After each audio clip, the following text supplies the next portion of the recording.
Hi.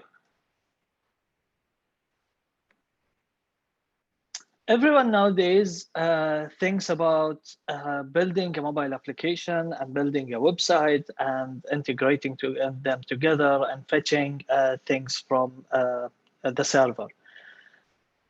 Nowadays, whenever you go, for example, on Talabat, you want to order something. Once you order on your mobile application, you can see it on the website as well, Talabat website. It's the same with the banks as well. Whenever you do a transaction, you can see the same on the website. Whenever you go in Bahrain BH and do anything, for example, renewing your license, renewing your CPR, you can see it as well on their application. So the question here is, how does this work?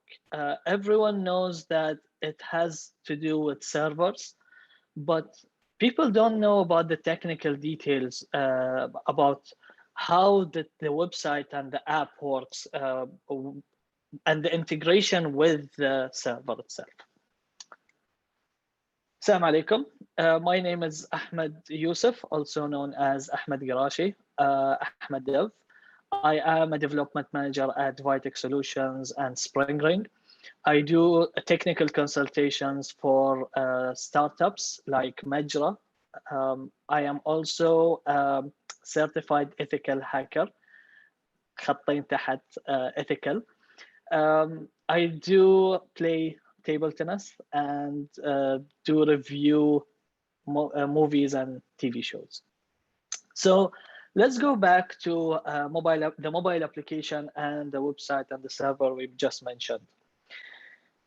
What is it and what is the server exactly, and how it's integrated within with the application and with the website? Let me explain to you what is a server first. A server is basically a supercomputer. It has a very powerful technical specs. So instead of having 1 GB RAM, it has 20 tera RAM. And instead of having 5 GB or 1 tera of hard disk, it has maybe 100 tera of hard disk. So it's a very supercomputer, and it's more than just a laptop or just a computer. Let's introduce here a database. The database here is within the server. What is a database exactly? A database is very similar to an Excel sheet where you have rows and columns. You have data, so you can see text, numbers, and all of these details. But it's more complex than this. It's a lot of relational stuff and relational tables. So they connect to each other. So a table is like a sheet, an Excel sheet. And they connect to each other, and it's more complex than just an Excel sheet. Let's introduce a file storage. So for example, whenever I take a snap on Snapchat, the file itself, the image itself gets saved on a file storage server. It's actually a server. And you can access it, you can view the image, and you can do everything with it. Let's connect them. You have an app connected to the server, a website is connected to the server. The server goes to the file server and the database and connects with them. What's an API? An API is basically it's basically application programming interface, and it is inside the server. So I replace the server with an API because most likely your server has multiple APIs or one API depending on your product and your business. The API connects to the file storage and the database. What's the purpose of the API? It's basically it basically does the authentication and the authorization. So it checks if my user is logged in or not. Am I registered before or not? Then the business logic. The business logic is basically calculations. So if I have any calculation, if I have anything that I want to process, like converting currencies from BHD to USD, it is through a business logic framework or code that I built. Integration with other services. For example, I want to connect with Google Analytics. I want to connect with other services to fetch data. I can through the API. So the API does the work, not the app, not the website. The website and the app should do minimal work, not as much as the API. Mostly the API takes care of the load. So whatever I send, it does the processing. It saves it in database. It saves it in the file storage. We have types of APIs. We have SOAP, RESTful, also known as RESTful. We have GraphQL. Side note, SOAP sucks. RESTful is one of the most used REST API types in the industry. Facebook is going toward GraphQL. Google is going toward GraphQL because it's lighter and it has a lot of advantages. These are just types of API requests or API types. Whenever someone tells you, I'm creating a RESTful API, you know that there are 3 types and you're using 1 type. With the types, so this is basically a RESTful. A RESTful is mostly JSON. So this is JSON response. It's basically key and value. So key is ID, value is 100. Key is name, value is Ahmed. So you have, this is how the API fetches from the database and sends it back to the app with this format. And I used a Chrome extension for formatting and making it easier to read. But I'll show you the raw format that the API sends it to me in a bit. So here you can see we have Ahmed, Mariam, John, and Catherine. We have 4 objects. Each object has its own data and its key and value. And the value can be a number or it can be a string, which is a text. Let's go to HTTP standards. Basically, whenever I send a request from the browser, I say google.com, it goes through the internet, it goes to the server of Google. They process the data through their APIs and their frameworks. Then it returns me the HTML page. So whatever I do on web, it's sending request, getting a response. It's exactly the same with APIs. The app sends a request, gets a response. That's it. That's how simple it is. But technically, whenever you go into the code, it's more complex. And we will dive into the code in a bit. HTTP methods, you have GET. So whenever you send a GET request, it means that you're trying to fetch details from the database or whatever resource you have. Whenever you send a POST request, it means you need to create. So let's say, for example, user Ahmed or user 100, I send a GET request, it gets me the information of that user. But let's say I want to create another user with POST. I use POST to create another user, and I send it to Ali. I send the request, a POST request. It creates it for me and gets me success, done.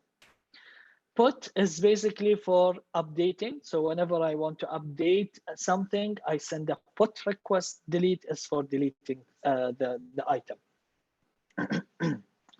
I think everyone knows about 404. It's 404 means not found. 200 means success. So these are called HTTP status codes. Status codes means whenever I send a request, whatever I get, it has a code within the categories. So basically, they did a standard for 100x or 100. 200x for successful, 300x. So whenever you see 301, 302, these are redirection. 404, it's client error, so it's a not found. 500 is a server error. You need to understand the difference between 400 and 500. So if I do something, that thing doesn't exist or causes a problem in the browser, it's a 400x client error. So it's not with the server. It doesn't have to do anything with the server. So when I send, for example, I want to access a page and that page doesn't exist, it means there's something wrong with the client that's trying to request. That doesn't exist. That page doesn't exist. 500x means the server has an error. So it didn't process the request properly. It's down. It has some issues, service unavailable. So there are a lot of 500x server errors. I recommend Mozilla MDN server, which is a status code page. It's amazing, it's well documented, it's very clear.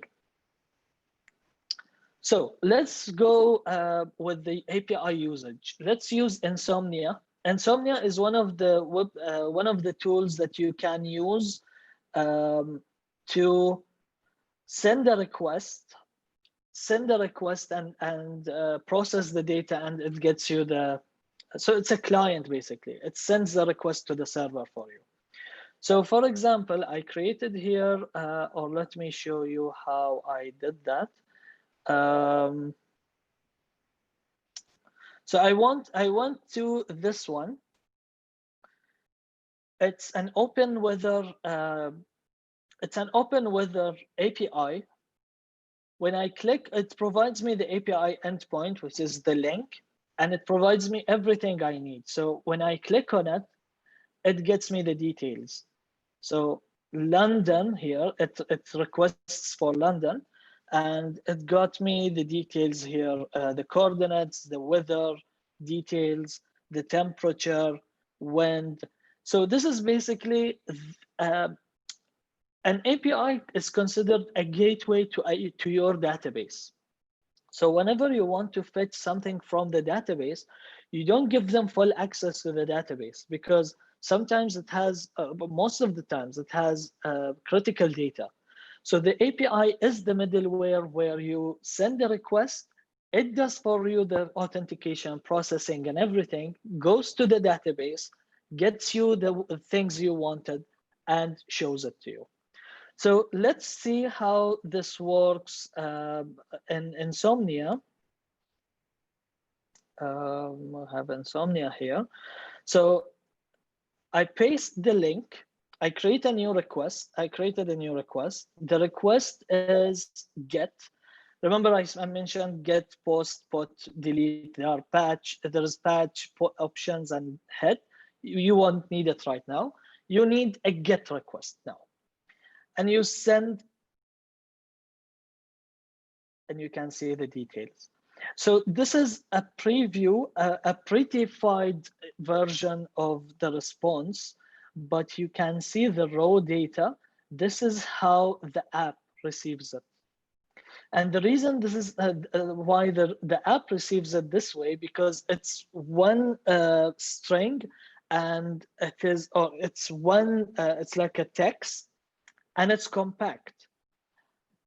In API requests or in server requests in general, if you have spaces, if you have dumb data or whatever, that's a lot of data in one request, it will be slower.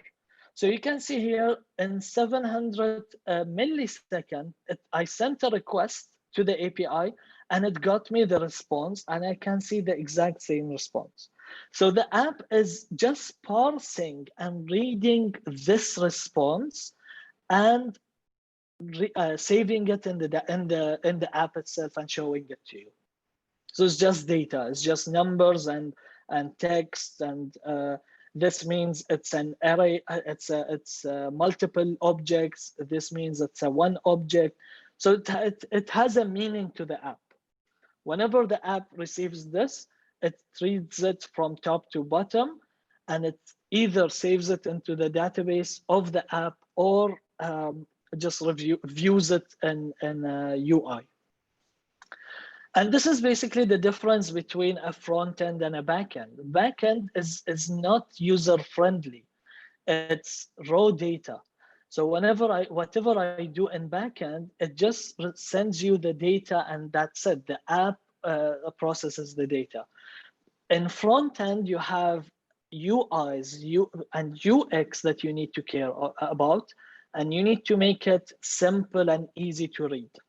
In this case, it is not simple as and easy to read, and I will never read such code until I use something like a Chrome extension or Insomnia.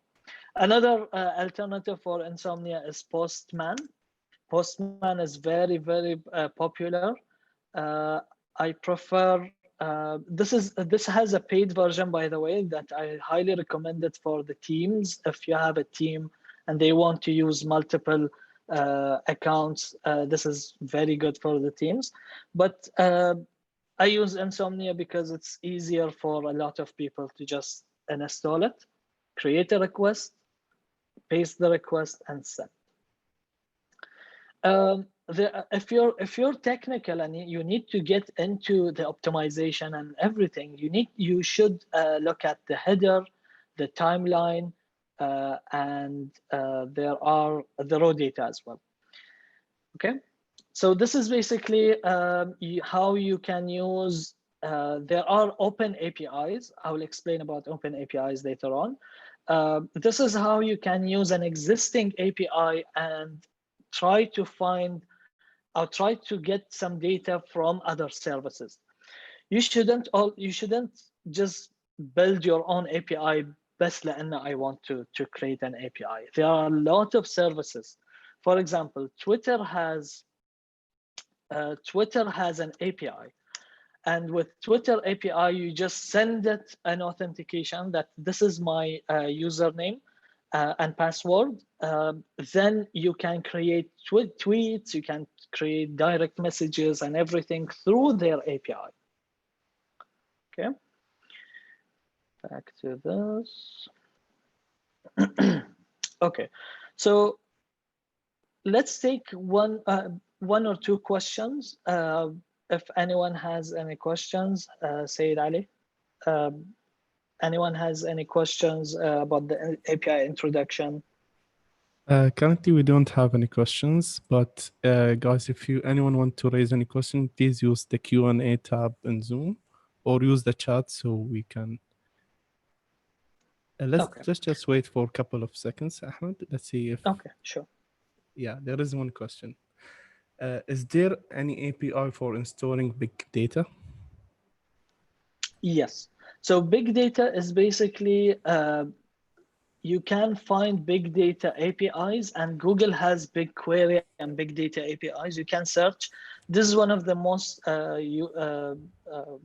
one of the best websites that you can find APIs in. There are a lot of websites that will give you big data because they are doing some processing in big data, right? So you can just choose your API and go with it and do integrate it with your application. Okay, and another question is, what language do APIs use? I will get into it later on. Okay.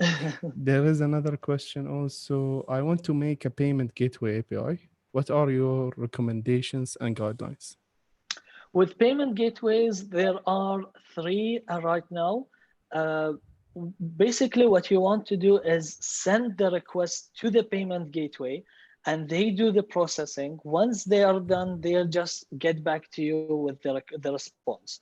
So Credimax has an API, Benefit has an API, Tap has an API.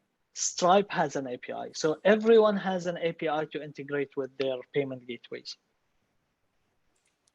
All right. And we have a question on YouTube. He's saying that he's using Postman. I didn't get the name of the program that you use. He's So asking, yeah. yeah, so you can use Postman. This is one. You can use insomnia .rest. This is what I use. It is free. So there are two Insomnia right now, Designer and Core. Go with Core.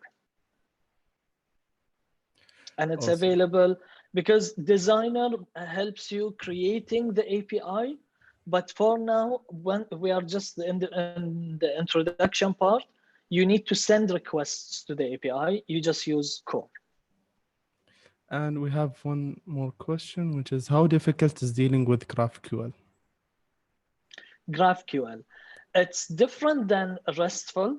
It has its learning curve. It's not that difficult. Once you understand the concept of APIs, I don't recommend jumping to GraphQL directly. I highly recommend going to RESTful API first. Once you understand it, you can easily understand GraphQL. Okay, we have more questions. Do you want to take them now or leave them for later? Let's leave them for later because I'll cover some things.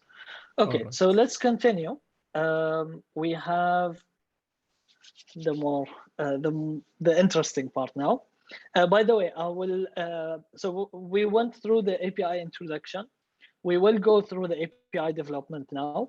And at the end, I have a very interesting video to show you. I will explain it since the audio is not clear. And I can share with you the link so you can see the entire workshop. It's about security, basically. So back to API development. First, we need to focus on the development environment. We have Nginx and we have Apache. They are both to serve the page that you did. So if it's HTML, PHP, .NET, whatever, you need a software that's providing the website to and getting the requests from clients. So Apache and Nginx, they are the most used in the market. You have here Linux Apache MySQL MAMP or Linux Nginx MySQL PHP. PHP and sorry. Okay, so Linux, the first one is LAMP, the second one is LAMP. LAMP and LAMP, whenever you create a server, you need to have these things as requirements, as software requirements, so you can run your software and you can run, your website on it, your API, your website or whatever. You can, of course, replace MySQL with Postgres. You can replace PHP with another language. But these are, I just want to explain to you how these are linked together. You install first Linux, you install Apache on it, you have MySQL on it, and you have PHP on it. Or installing Linux, Nginx, MySQL, and PHP. Apache and Nginx, there is a big debate about which one is the best. The most used is Apache, but more people are going into or installing Nginx because of its performance and flexibility. You can search about, you can search for Apache and Nginx comparison. For environments, local environments, you can have XAMPP, WAMP, MAMP, or Brew for Mac. Homebrew for Mac can install each one individually, but these three are the most used, WAMP, MAMP, and XAMPP, because they provide you with the environment locally. So you don't need to install a virtual Linux or anything else. You just install this on your Windows or Mac, and that's it. You can run whatever website you want. By the way, I'm always talking about PHP and HTML and these languages, not .NET, because .NET is a different environment. It uses IIS instead of Apache and Nginx, and it has its own environment and its own development environment. So I'm always now talking about HTML, PHP, and these simple languages. Okay, even Java has its own JSP and its own environment. So we had a question regarding the languages. We have Laravel, Ruby on Rails, .NET, Cloud Function, and AWS API Gateway. So people first started with .NET and PHP and Ruby, but then people created, or companies went through creating a cloud environment for you to do your API. So nowadays, going with AWS API Gateway is much easier than going with, for example, Ruby on Rails and creating your own environment and testing and everything. Because AWS gives you a lot of features that you need, and that's enough for you. Okay. Today, I will focus on Laravel. I think in Bahrain, we have a lot of PHP developers on WordPress, Drupal, Laravel, and I think Magento and other frameworks. So these are backend development languages and frameworks. These are frameworks, by the way. So Laravel uses PHP language. Ruby on Rails uses Ruby. .NET framework uses C# and ASP. Cloud Functions has Java and Node things. Even AWS has Node stuff, Node.js.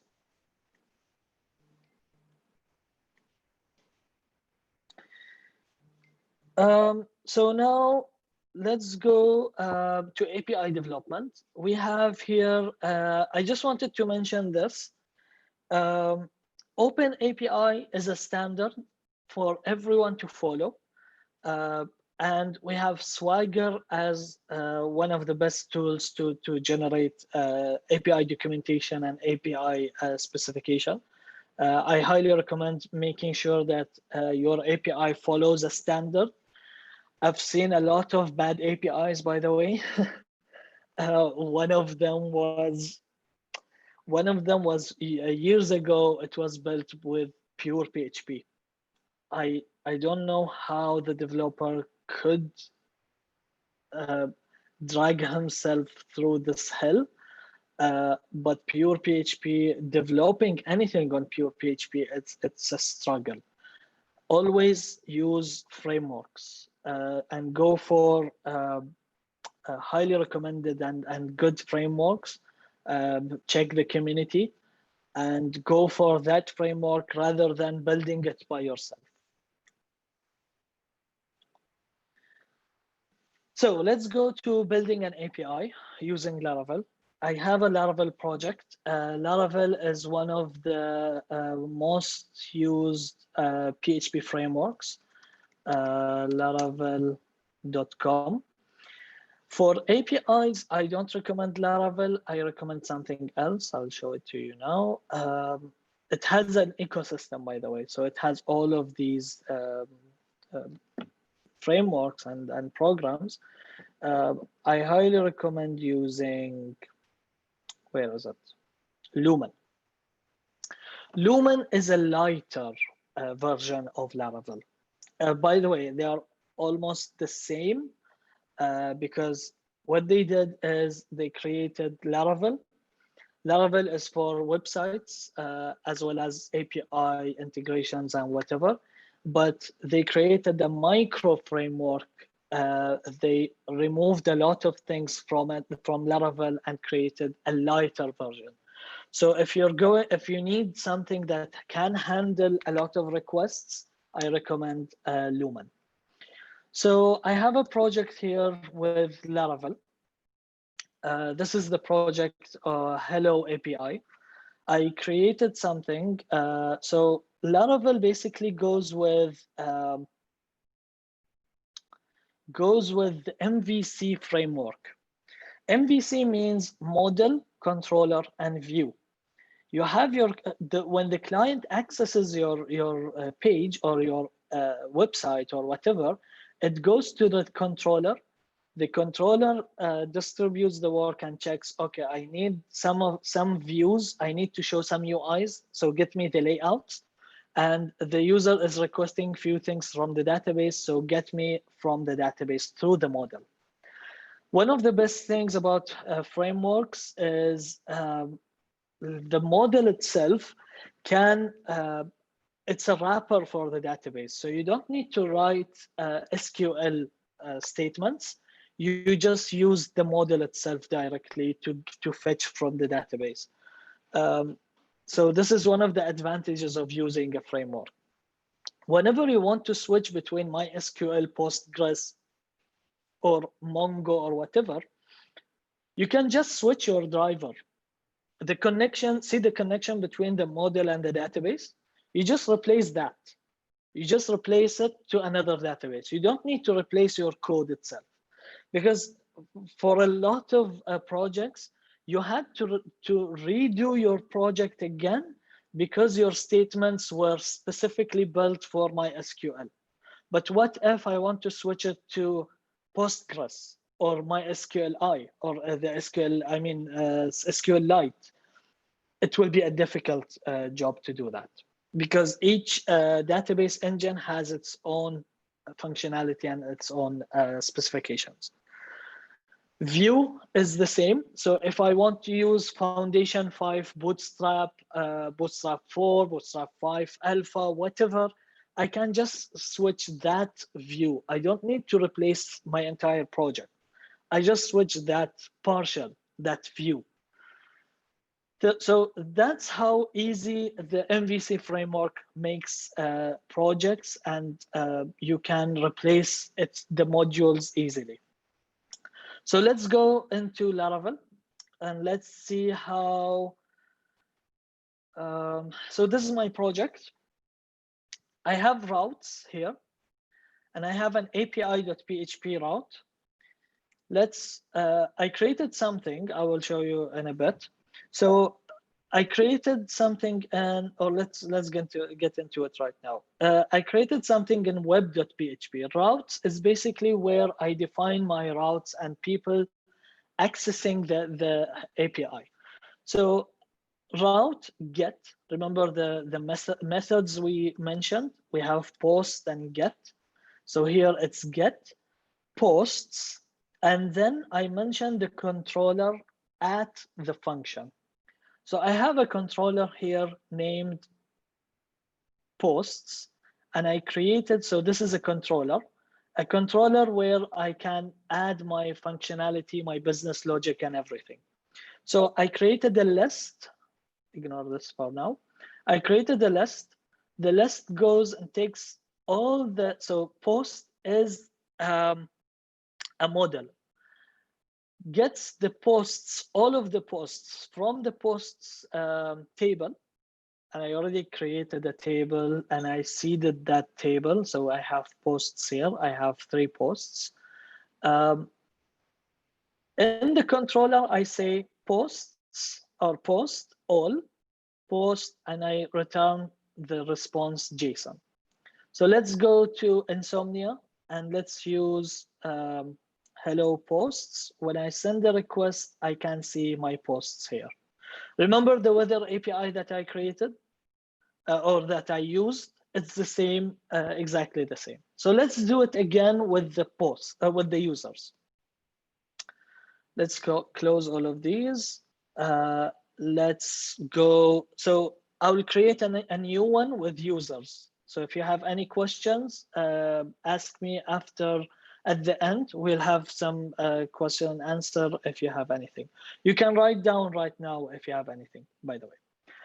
So route get /users, then user controller at list. I go to HTTP controllers. I create another PHP class. I say user controller extends controller, because controller has its own methods. I need to extend it from it. I create a function list and users. I already have a user model. I say all.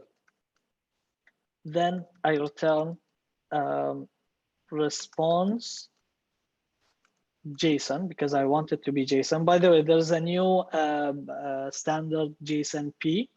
You can look into it. I think I mentioned it was there in the table I mentioned regarding SOAP and JSON. And then you return it. Now I only need to access the users. Okay, so the difference is what is the difference between the web and the API? Web, I don't need to mention /API. So my endpoint, my base URL is, let's go with users. My base URL is hello.api/users. It will not work because I added that code into API/users. Okay, so I remove this and I can see the results. For example, yeah, I will give you an example here. So if I want to only search for the people who have Ahmed in their name, you notice that I didn't write any query here, no SQL query here. So instead of all, let's say where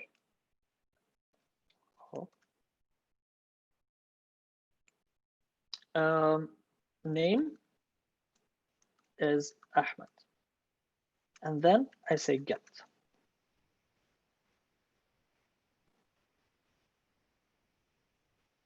Empty. Why? Because my name is not Ahmed with an E, it's Ahmed with an A. There's the difference.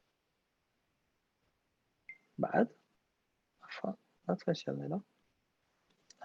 Users name, yeah, because here it's name Ahmed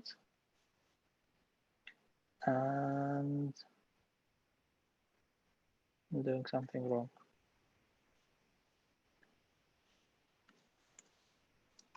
Table users. It got me all of them.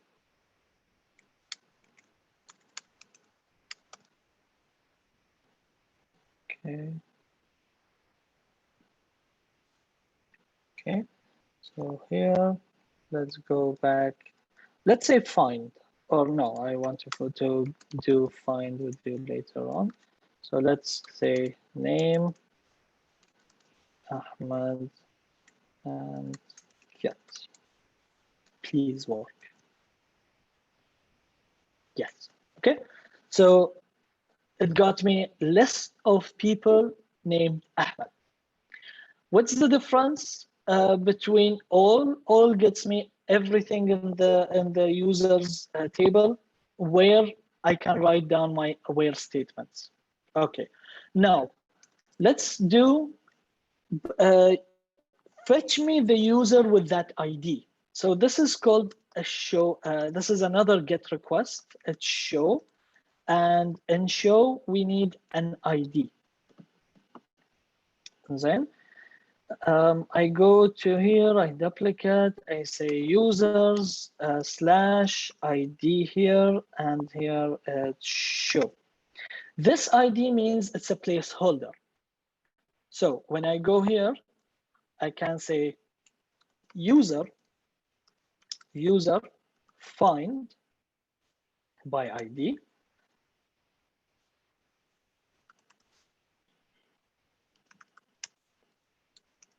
JSON, tell me that. Okay.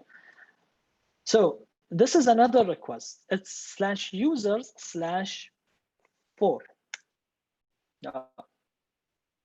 slash 4 gets me one object with that details. So that the first one is a list of objects.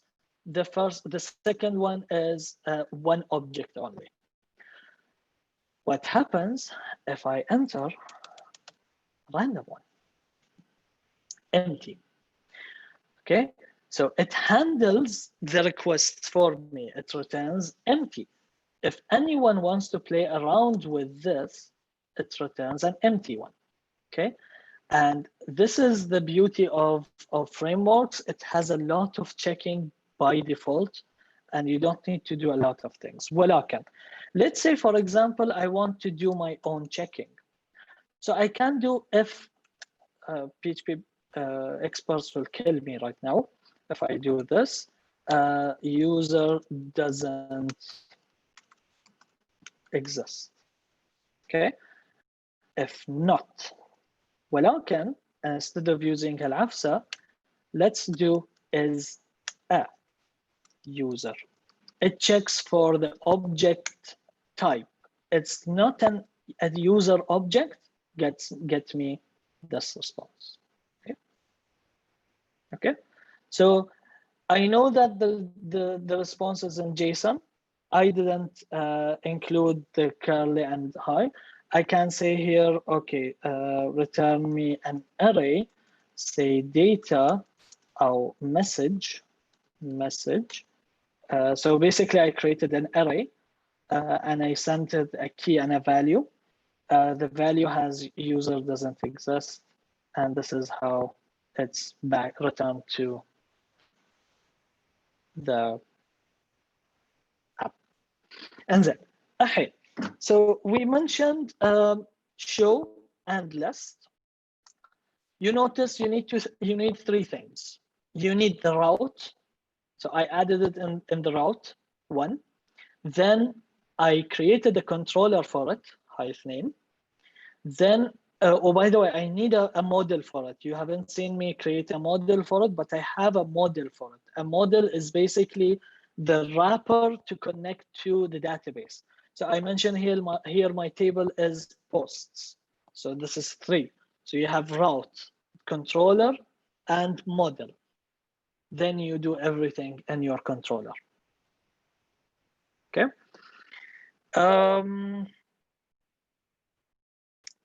Anyone has any questions so far, Sayed? Ahmed, we have a question from early on. Someone has asked, should I be concerned about API during building my platform? Yes, of course. So we mentioned here, everyone is thinking about building an app, but no one thinks about the API itself, because your app is just a front face for your product. It has all the interactions, but where do you put your logic and your business logic in the API? Where do you put your authentication? So if you have a login and if you have registration and login, the app, when you press login, it sends the data to your API. So notice how crucial and how important API is. If it's not secure, if it gets down, if anything happens, it affects your business and product. Okay, and we have another question. Which API type do you recommend for beginners? RESTful. RESTful is more easier. So what I did just now is RESTful. REST. It's called RESTful or REST, and go with JSON. It's the easiest, and go with easy platforms. So if you know Ruby, go on Ruby on Rails. If you know .NET, go build an API on .NET. I think, Ahmed, also SOAP is not being used a lot these days, right? Or they are still using it. قلبي متروسة. Okay, we have an interesting question also. Does LDAP authentication considered as API? It's a technology and it is considered as an API. So an API can be on the OS level. So LDAP and other authentication methods and other authentication technologies are APIs for OS. But since we don't, for the operating system, I mean, but since we don't develop something for the operating system nowadays, we usually do a website or an app. I didn't include it in. I didn't include the other types of APIs in my presentation. But you can find a chart and a lot of details in Google about API types. Okay, and we have also one question asking, how can we utilize API in an AI chatbot? This is, I think the Please. answer, you can do everything also with an API if you want to utilize it. If you have, um, so I'll give you a generic answer. If you have any technology, any platform that can connect with external platforms and you can receive requests and integrations from other platforms, you can use an API for it. بس هاي ببساطة. Okay, and we have a question just right now. How would we Last one, I think. cache API? Hello. انزين. So one of the things you need to consider whenever you, let's go back to this one. Whenever you send a request from the app, the API does the processing and checks with the database and returns the data to the app every single time. Imagine having 1 million users. Every single one of them sends a request to the API. The API goes and checks in the database, do I have this user? Do I have the data? Do I have... This is exhausting the database, exhausting the API, exhausting the server. So one of the important parts that you need to implement is caching. Caching is basically whenever the API needs some data, it checks in the database. It checks first in the cache. Do I have it? No. I go and get it from the database. So now you offload a lot of requests from the database itself. So you have API, caching platform, then your database. You have three. The API goes and checks in the cache. If it has it, it doesn't check in the database. That's the best approach. Everyone is using it, by the way. And I think I can do another session on API, advanced API, how Twitter and YouTube manage the numbers of likes and retweets and views. It is using cache. It does use caching because you don't want to. Because every transaction, every action, it goes and checks in the database, and you don't want that. The database is expensive, by the way. Yes, and last thing, we don't have a question, but we have a thank you from Nuran for this informative session. Thank you very much. Thank you. And then let me get into the security. آخر شيء. زين. I think we still have time, لا؟ زين. Yes, we still have time. زين. The last part is security. And I always make sure everyone knows about how important this security is. It is as important as UI and UX. UX is basically how the user is interacting with your app, with your platform, with your product. But if you don't have an API security, and then, so first, hashing passwords.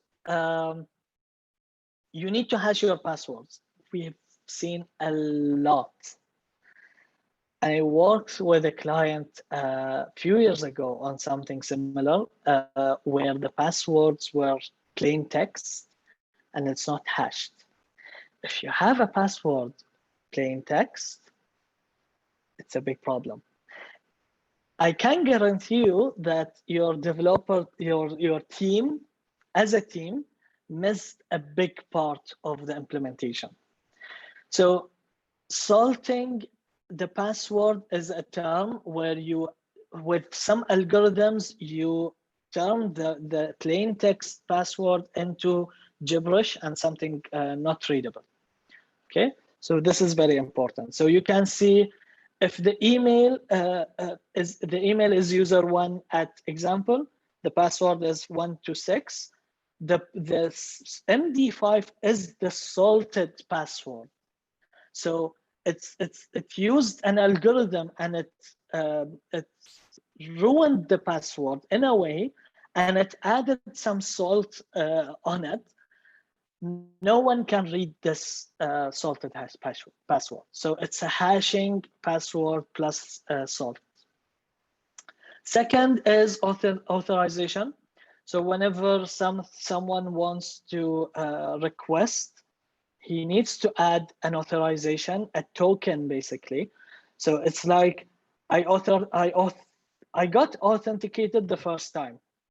I logged in with my username and password, but the next time I don't need to use this username and password. I can do it with a token because the server generated a token for me. I can use it for 1 year, for 6 months. So whenever I want to get something from the API, I use that token. A very important thing is rate limiting. So imagine 1 million users trying to request the same resource at the same time, and everyone, and we notice this in Twitter, by the way. Whenever you refresh and refresh and refresh, sometimes it doesn't refresh. Actually, it just shows you with a loading and that's it. This is the implementation of rate limiting. It checks in 1 minute. It allows you to request, for example, 10 requests or 10,000 requests, depending on the resources they have.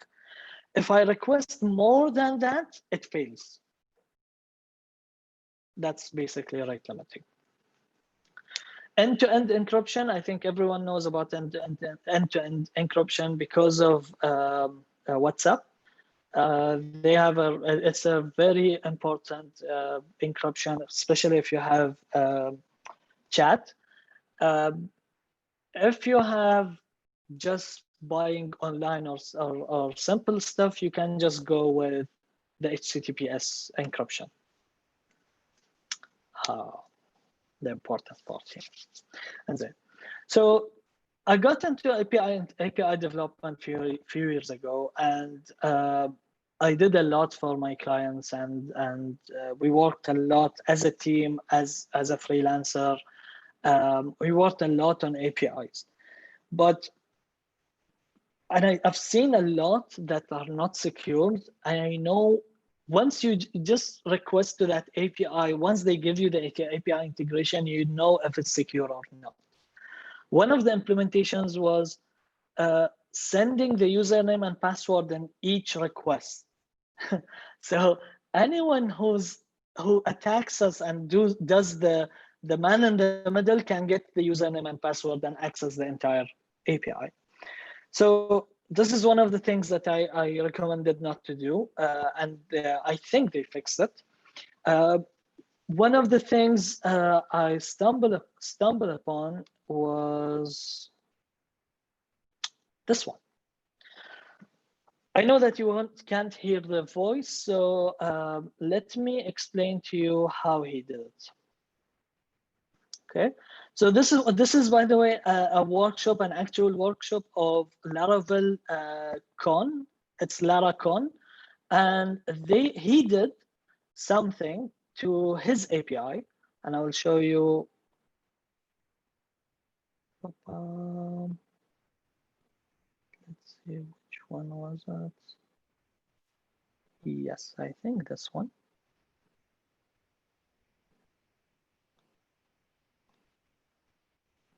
No, ضيعتها. Ahmed, can you share with me This the one. link so we share it on the chat? Yes, yes, I will share it. I just want to explain what's happening here. Once I'm done with the video, I will share it on so they can focus with me. Okay. All right. So here we have he created an API. He created an API and he has the API already. Okay. 720. So notice here he has an API, laracon.pon1234, the port, and the API link at the top on the browser, if you can see it. It's API/events question mark sort ID. So this API basically takes the sort ID. Basically, I wanted to sort the records by ID. Okay, so let's see what he does to his API. Here he explains the parameter. So there is a parameter called sort. Whatever he gives it, name, ID, whatever, it's the result gets sorted by that column. It's the column name. Okay. Now he runs a tool, and I think everyone knows about, or not many. Whoever got into security knows about SQL map. He runs an SQL map. He sends it. He sends to it some parameters, and see how easy it is to do these things, huh? It's just a tool available on open source. It checks, yes, it got here, the sort is dynamic.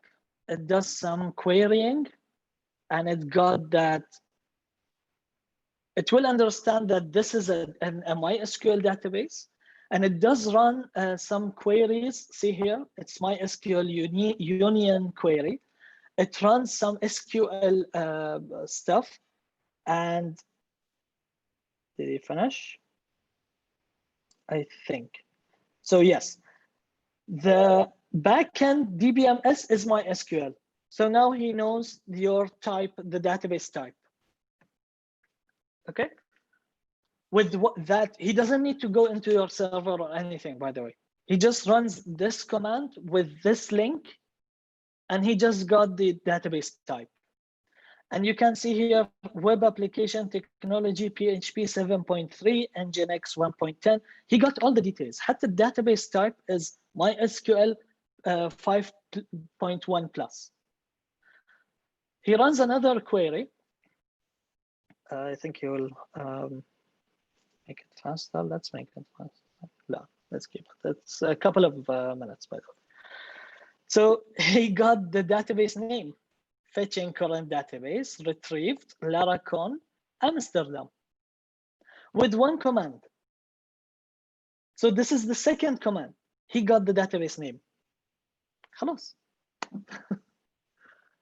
خلاص. You're doomed. He got the database name, and he got the database type, and your Apache and all the details. Now, -d Laracon at Amsterdam, get me the tables. Ta-da! These are the tables, 4 tables. Events, migrations, password resets, users.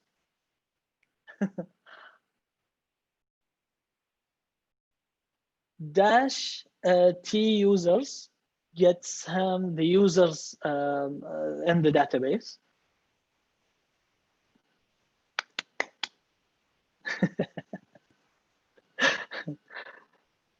So at the top, these are the users.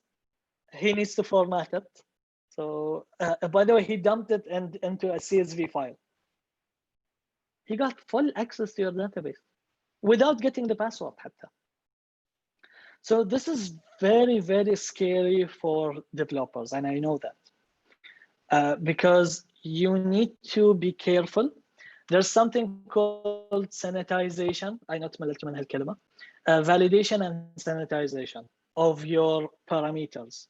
So remember when I said, so that's the end of the video. I will share the link of this video in a bit. So remember when I said you send requests, for example, here. The weather API takes a Q parameter and I send it London. If it doesn't sanitizes and doesn't validate my input, I can easily attack this with just this link. How easy, how simple, with simple tools. Okay. I think let's go to the questions. Say it if you have any, if there are any questions, and if anyone is interested in the security part. Yes, so right now we have one question, but before I answer it, I just want to say that we will receive the last questions on the Q&A, and after that we will stop the live and we'll open the chance to open the mic for participants to ask question by opening the mic, but we will stop the live before doing that. So if anyone don't want to open the mic, please ask the questions right now at the Q&A session, the Q&A part in Zoom, or in the chat on YouTube. So we have one question. Can an API authenticate be based on a specific machine like a MAC address as a key? Yes, there are some ways where you can say, okay, I want to allow only this IP or only this MAC address to access my API. There are some packages for that. Okay, and we have another question. It's not a question, but it's a request for you, Ahmed. If you can do a session on security, I think people are interested after the demo that the video that you showed us, how easily you can access databases from small security measures. Sure, I can do security sessions. Sure. Let me see when we can arrange for that. But definitely, I will get into the advanced API development and how you can secure it. By the way, we have a plan for a security session by another speaker. He didn't confirm yet, but let's hope he confirm also. And we also be happy to have you, Ahmed, again as a security ethical hacker. Thank You're you. already an ethical hacker, so it will be awesome. Ethical.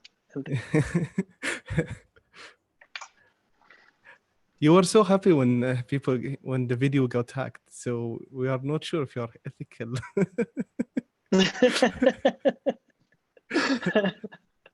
No, just kidding. No, because it's very interesting because people just think that whenever you develop something, by default, it comes with security. They don't know that internal testing, unit testing, UI testing, security testing, these are part of your testing.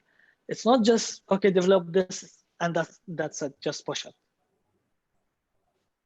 Yes, I agree. And so I think we have no more questions, or we have one.